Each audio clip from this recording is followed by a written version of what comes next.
कैसे हैं? I hope आप लोग अच्छे होंगे। सर्वप्रथम तियाद मेमोरियल ग्रुप ऑफ कॉलेज में आप लोगों का स्वागत है। जैसा कि आप लोग जानते हैं कि इस समय संस्था जो सारी फैसिलिटी दे रही है आपको ऑनलाइन प्रोसेस दे रहा है और जो फैकल्टी उसके लिए आपको क्वेश्चन पेपर अपलोड कर रहे हैं, जिसकी वजह से आपकी पढ़ाई अच्छी तरीके से हो जाए और अपना भविष्य अच्छी तरीके से बना सके। तो गाइस, जैसा कि इस संस्था में एक नियम एक रेगुलेशन के हिसाब से चलता है कि आपके किस टाइम आपको किस तरीके से पढ़ना है, किस तरीके से आपको सारी चीज़ें इंक्लूड करना है। वो फैकल्टी आपको हमेशा कोशिश करती है कि आप अच्छे लेवल पर बन सके। तो गाइस, आप लोग अपने से ऐसे प्रिपरेशन कीजिए जिससे कि आपका रिजल्ट अच्छा और बेहतर रिजल्ट मिल सके।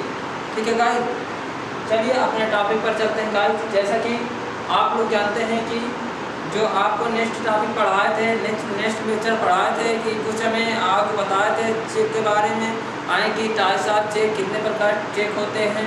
देखिए, चेक हमारा 3 प्रकार से चेक होता है। एक बैरियर चेक होता है, दूसरा ऑर्डर चेक होता है और तीसरा क्रॉस चेक होता है। तीन चेक के अनुसार हमारा तीन टाइप के चेक होते हैं। इसी चेक के अनुसार हम अपना बैंक में विड्रॉल कर सकते हैं और निकाल सकते हैं, इसी के अनुसार। ठीक है, अब जानते हैं यह जो चेक के माध्यम रेखांकित 2 प्रकार से किया जाता है। 2 प्रकार से, पहला जो है जनरल क्रॉसिंग, दूसरा है स्पेशल क्रॉसिंग। जनरल क्रॉसिंग मतलब क्या होता है स्टूडेंट? जो हम इसमें दिए हैं एम्प्लॉयबिलिटी स्केल, क्या पढ़ा है सब्जेक्ट की एम्प्लॉयबिलिटी स्केल टॉपिक जो है हमारा general crossing and this special crossing. इसका मतलब होता है, इसी के बारे में आपको पहले बताएंगे। ये हमारा आपका ये जो है कि इससे आप क्या समझते हैं जनरल क्रॉसिंग में?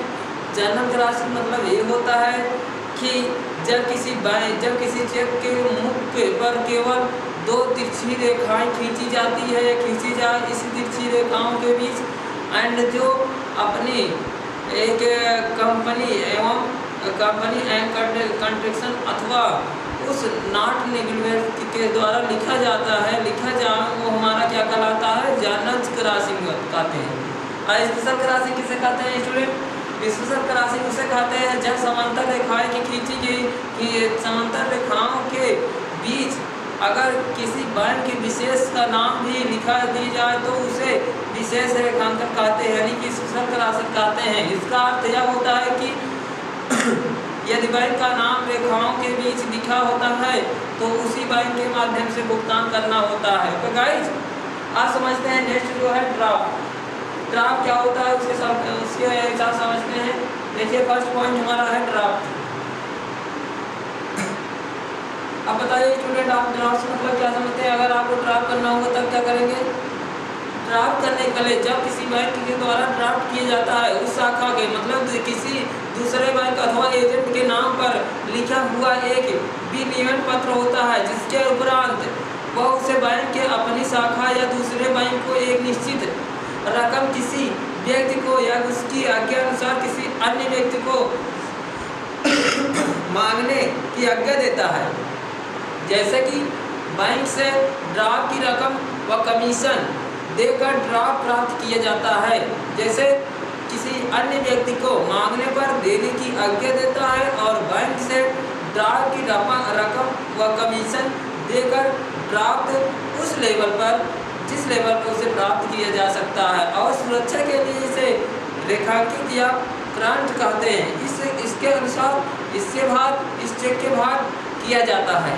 अब समझते हैं जो सेकंड है प्रोमिसरी नोट। यह क्या है? यानी कि प्रतिज्ञा पत्र। प्रतिज्ञा पत्र क्या होता है स्टूडेंट?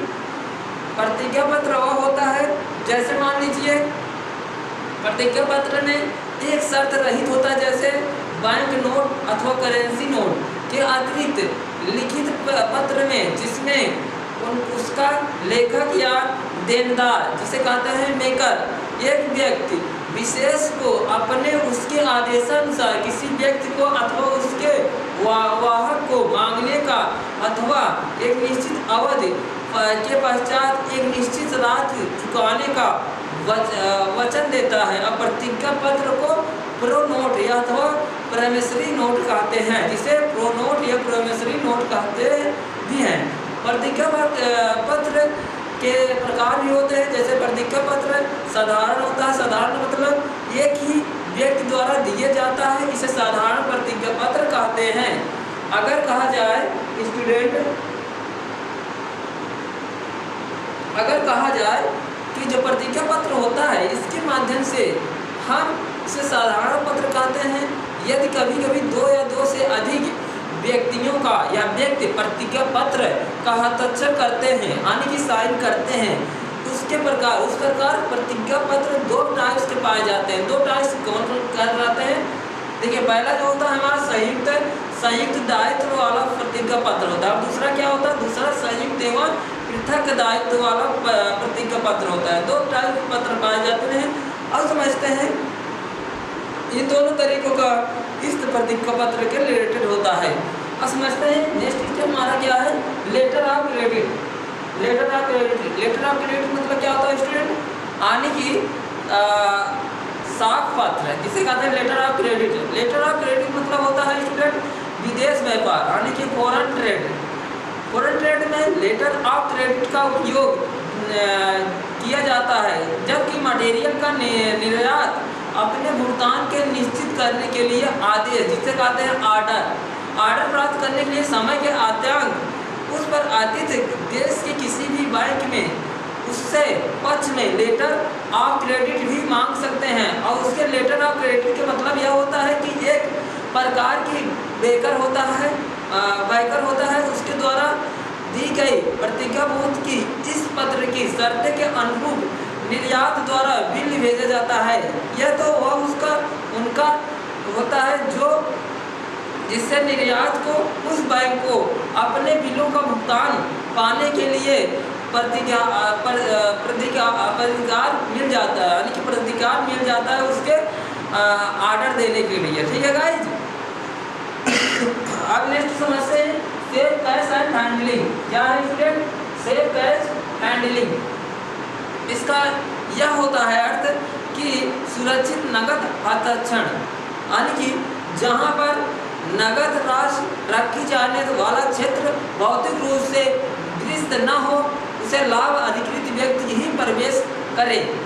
जबकि जो कैश काउंटर होता है उस पर कार्य न हो रहा है तो कैश को अग्निरोधी या लाकर में अधिकृत व्यक्ति द्वारा रखा जाने लगा, जिससे कि जब कैश की मात्रा अधिक हो जाए तथा बैंक में आने का अवकाश हो तो उस पर सुरक्षा रहित मुख्य शाखा में स्थानांतरित कर देना चाहिए, जहां पर सुरक्षा के पूछताछ व्यवस्था हो। कभी भी अपने खाते से संबंधित PIN यानी कि पिन नंबर नहीं बताएं। क्योंकि पिन नंबर बताने से आपका अकाउंट प्रॉब्लम आ सकता है, इसलिए ये सब चीज़ें जो है कि गुप्त में रखा जाता है। ओके गाइस, आप समझते हैं ATM मशीन। ATM मशीन क्या होता है गाइस? आप लोग पता है ATM मशीन सभी लोग उपयोग करते हैं। ATM मशीन होता है कि स्वचालित गणक मशीन, यानी कि जो स्वचालित होती है, यानी कि कोई भी चीज़ें हम निकाल सकते हैं स्वचालित होती है। ठीक है, तो स्टूडेंट आप बताइए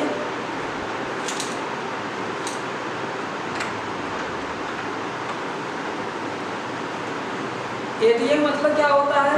ATM क्या समझते हैं ATM मशीन से? ATM मशीन वह होता है स्टूडेंट यदि मशीन एक ऐसा दूरदर्शन नियंत्रण होता है, वह कंप्यूटराइज उपकरण होता है जो ग्राहकों के वित्तीय हस्ताक्षर में जुड़ी हुई सेवाओं को उपलब्ध कराता है, जिससे कि ऑटोमेटिक टेलर मशीन, लघु ATM को automatic banking machine, cash point hole in the wall और बैंक कॉन्वेंट जैसे इन सभी गमों को यूरोप, अमेरिका व उसके रूप में आज में जाना जाता है, जिसके हस्ताक्षर के प्रक्रिया में ग्राहकों को कैशियर या क्लर्क या बैंक टेलर की मदद की आवश्यकता नहीं होती है। 1960 में स्टूडेंट 1960 ईस्वी में यह दशक में इस बैंकोग्राफ के नाम से जाना जाता था। कुछ ऐसे देश के अनुसार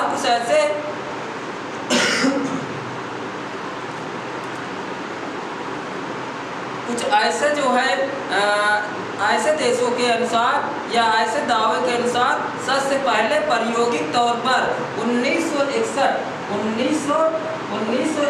ईस्वी में इसका क्या हुआ है स्टूडेंट, जब 1961 ईस्वी में सिटी बैंक ऑफ न्यूयॉर्क ने एक न्यूयॉर्क शहर में इन ग्राहकों की सेवा में चालू किया था, जो कि यह तब तक ग्राहकों में तब तक इसे अमेरिकीकृत कर दिया गया था, जिस कारण 6 माह के बाद भी इससे हटा लिया गया था। इसके बाद टोक्यो जापान में 1966 ईस्वी में यह देखा गया कि इसमें जो है इसका प्रयोग या इसका उपयोग हुआ था कि आधुनिक एटीएम की सबसे पहली पीढ़ी का प्रयोग 27 जून 1967 में लंदन के बर्कलो बैंक ने किया गया था, जिसमें से उस समय तक ग्राहकों को इसकी सेवा का लाभ मिल पाया था। उसी समय यह आज के एटीएम कार्ड के बाजार क्रेडिट कार्ड के जरिए इसकी सेवाओं का उपयोग किया जा रहा है, जिससे कॉमेडी एक्टर रेंगवर ने इसके इंग्लैंड ने प्रयोग में लाए गए मशीन के आविष्कार का श्रेय जॉन हेलल्ड को जाता है। इस विकास में इंजीनियर डे या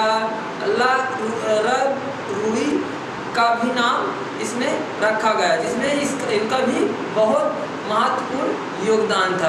उनका नाम क्या था? इंजीनियर डे ला रूई।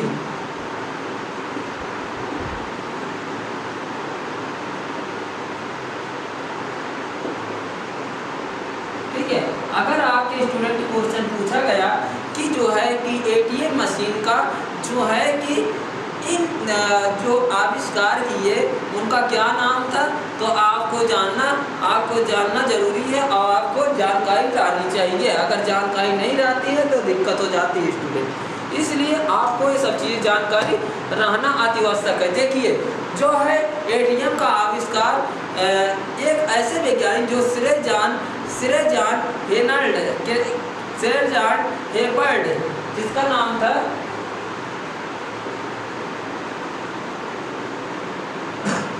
नोट कर लीजिए अगर आप लोग नहीं पता है। शेपर्ड, श्रेय किससे जाना था? शेपर्ड, यानी कि एटीएम का आविष्कार किसने किया? शेपर्ड।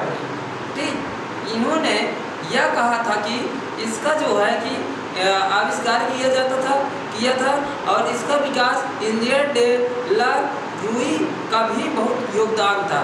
वर्तमान एटीएम मशीन इंटरबैंक से जुड़ी होती है, जो कि नेटवर्क UPLSD और PLUS आदि नामों से जाने जाते हैं। अगर आपसे पूछ लिया कि जो है या इंटरबैंक से जुड़ी होती है पर नेटवर्क जो है PU और क्या था स्टूडेंट? PULSD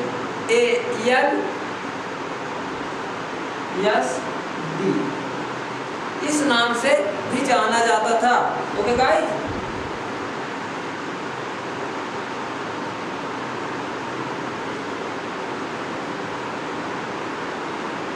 तो बताइए स्टूडेंट, यह जो इस संस्था इस नाम से जाना जाता है उस नाम का प्रयोग इस वर्तमान युग में एटीएम का प्रयोग मानव दिनचर्या का एक महत्वपूर्ण अंग बन गया है, जो कि एटीएम का प्रयोग करते समय कुछ ऐसी सावधानी की आवश्यकता होती है कि इन सावधानियों को ध्यान में न रखने पर जो है बेवजह की कुछ परेशानी का सामना करना पड़ सकता है। जैसे एटीएम में पैसा निकालने का समय, खासकर रात के समय, तो एक साथी को लेकर जाना आवश्यक होता है, क्योंकि अकेले कोई पैसा निकालने एटीएम से नहीं जाना चाहिए। और दूसरा सावधानी क्या रखना चाहिए कि एटीएम कार्ड को पहले से बाहर निकाल कर रखें और मशीन के पास पहुंचने पर अपने पर्स आदि से निकालने में समय न लगाएं। और रात के समय इस बात का खास तौर पर ख्याल रखें कि कोई भी संदेशरत व्यक्ति आपके आसपास न हो। और तीसरा स्टेप ये आना चाहिए कि कोशिश करें अगर ज़्यादा रकम निकालने जा रहे हैं तो ऐसे क्षेत्रों का एटीएम चुनें जो तुलनात्मक तौर पर अधिक सुरक्षित हो।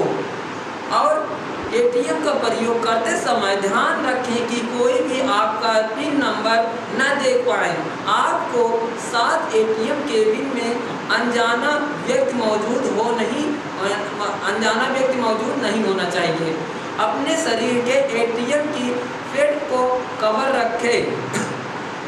और इसमें होता है एटीएम मशीन से निकालने के बाद निकली गई राशि को गिने जरूर।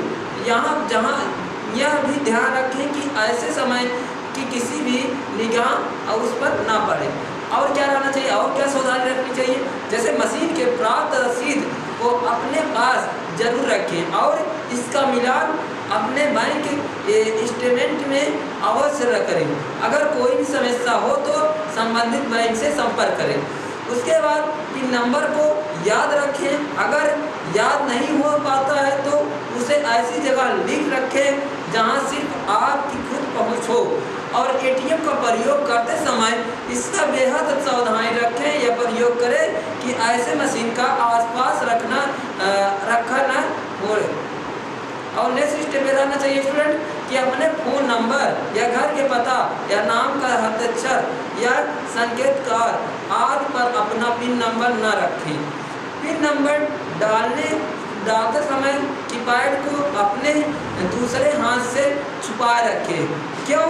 इस पर छुपा रहने से एटीएम से कुछ चीज़ें जो हैं आपको अदर लोग न जान पाएंगे। अब लोग बताइए, हम आपको एक क्वेश्चन बता रहे हैं, बहुत सारे क्वेश्चन है इस पर एटीएम के ऊपर, तो उस क्वेश्चन का आप लोग आंसर बताइए कि स्वचालित टेलर मशीन यानी कि एटीएम क्या है। अगर पूछ लिया जाए एटीएम क्या है, तब आप लोग क्या बताएंगे? अगर ऐसे दे दिया एटीएम क्या है, तब आप लोग क्या बताएंगे?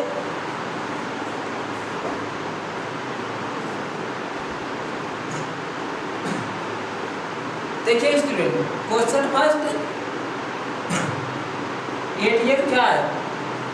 देखिए एटीएम एक ऐसा स्वचालित टेलर मशीन होता है जो कि एक कंप्यूटराइज मशीन है, कंप्यूटरीकृत मशीन होती है जो बैंक के ग्राहकों को किसी शाखा में गए बिना नकदी प्राप्त करने तथा अन्य वित्तीय लेन देन के लिए उनके खाते की एक्सेसिंग करने की सुविधा प्रदान करती है, उसे एटीएम कहते हैं। अब नेक्स्ट क्वेश्चन नंबर दूसरा, क्वेश्चन नंबर 2 क्या है? क्वेश्चन नंबर 2 दिया है कि एटीएम में कौन से कार्ड प्रयुक्त किए जा सकते हैं। इसलिए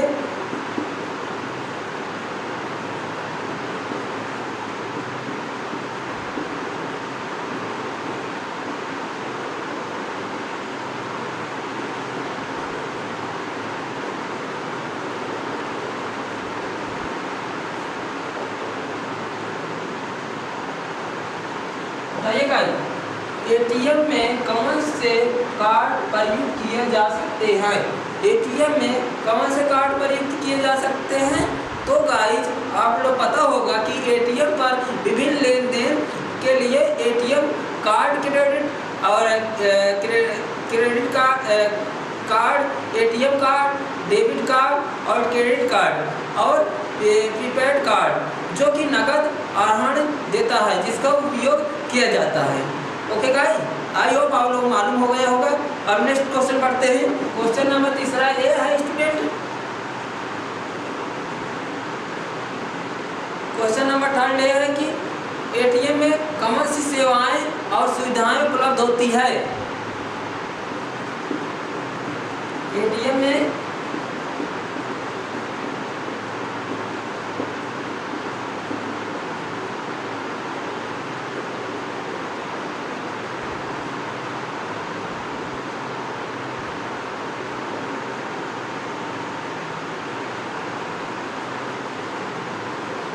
एटीएम में कौन सी सेवाएं और सुविधाएं उपलब्ध रहती है।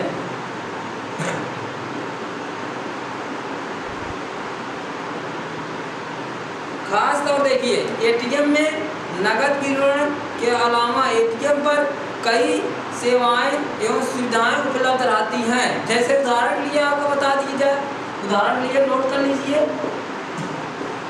उदाहरण के लिए ये है स्टूडेंट कि जैसे खाता संबंधी जानकारी, नगद जमा जिसे लिफाफा द्वारा होता है, और नियमित बिल भुगतान, और मोबाइल के लिए रिचार्ज, वाउचर खरीदना, और लघु वितरण और पिन परिवर्तन।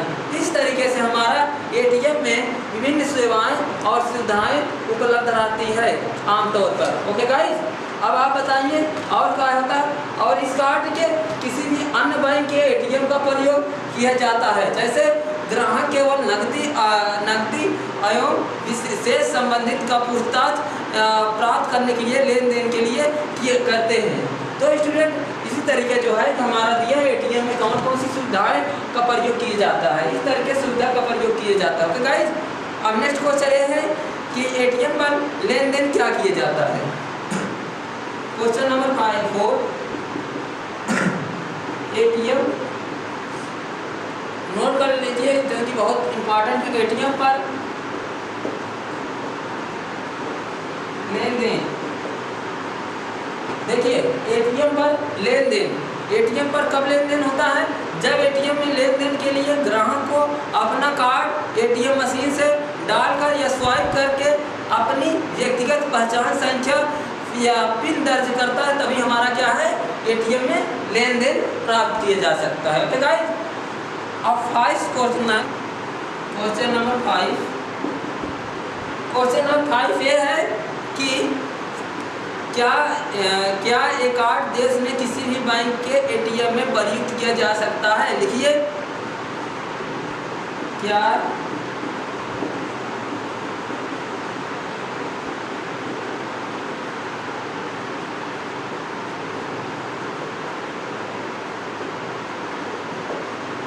नोट करते रहिएगा।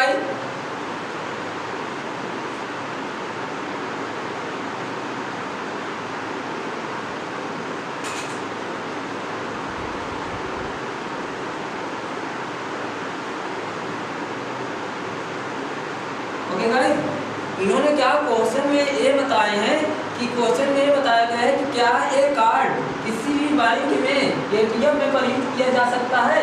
तो हाँ, जो हमारा कार्ड है, यह कार्ड भारत में बैंक के द्वारा जारी किया गया कार्ड देश भर में किसी भी एटीएम पर प्रयोग करने के लिए सक्षम होता है, जो हमारा एटीएम कार्ड होता है। तो गाइस, इस तरीके से क्वेश्चन आपको देखने की मिलेगा। अब नेक्स्ट क्वेश्चन आपको लास्ट क्वेश्चन नंबर 6 नोट कर लीजिए। क्वेश्चन ये है कि व्यक्तिगत पहचान संख्या पिन क्या है।